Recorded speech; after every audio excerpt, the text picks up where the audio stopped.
जय माता दी दोस्तों, कैसे हो आप सब। चल रहे हैं आप सबको एक पचरा गीत सुनाने, तो सुनिएगा और बताइएगा कि ये पचरा गीत आप सबको कैसा लगा। तो चलिए सुनते हैं।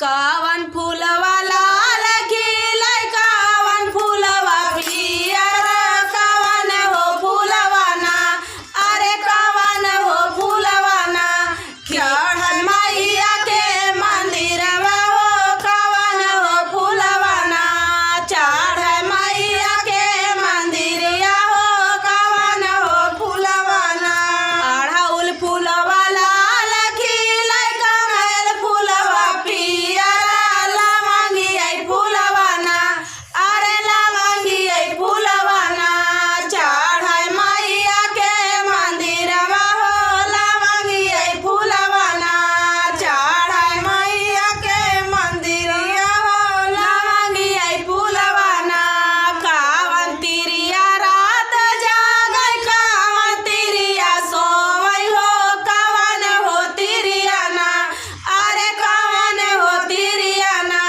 देखै मैया जी करहिया हो, कावन हो तिरिया ना, देखै मैया जी करहिया हो, कावन हो तिरिया ना, सुखी तिरिया रात सोवै, दुखी तिरिया जागै हो, बाझिनी आई तिरिया ना, अरे बाझिनी आई तिरिया ना, देखै मैया जी करहिया हो, बाझिनी आई तिरिया ना, देखै मैया जी करहिया हो, बाझिनी आई तिरिया ना, कावन मैया सतावै, कावन करो धवा, कावनी हो मैया ना, के कैते जया है भारी हो, कावनी हो मैया ना, के कैते जया है भारी हो, कावनी हो मैया ना,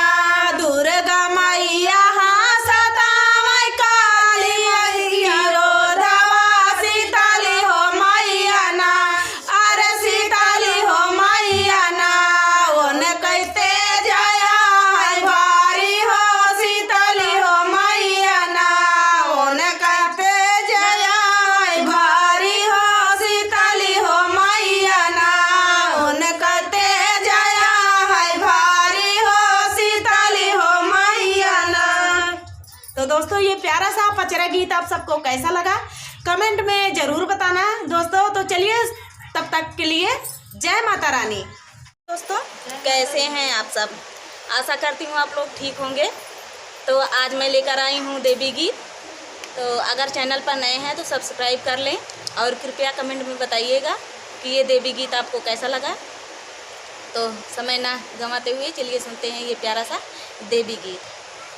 रथ हिलत जाए, रथ डोलत जाए, मैया खड़ी पर्वत पे, रथ हिलत जाए, रथ डोलत जाए, मैया खड़ी पर्वत पे, मैया के मांगों में ओ सिंदूरा सोहे, मैया के मांगों में ओ सिंदूरा सोहे, जजवा बोला वही जजवा बोला,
आप सबको कैसा लगा कृपया कमेंट में बताइएगा।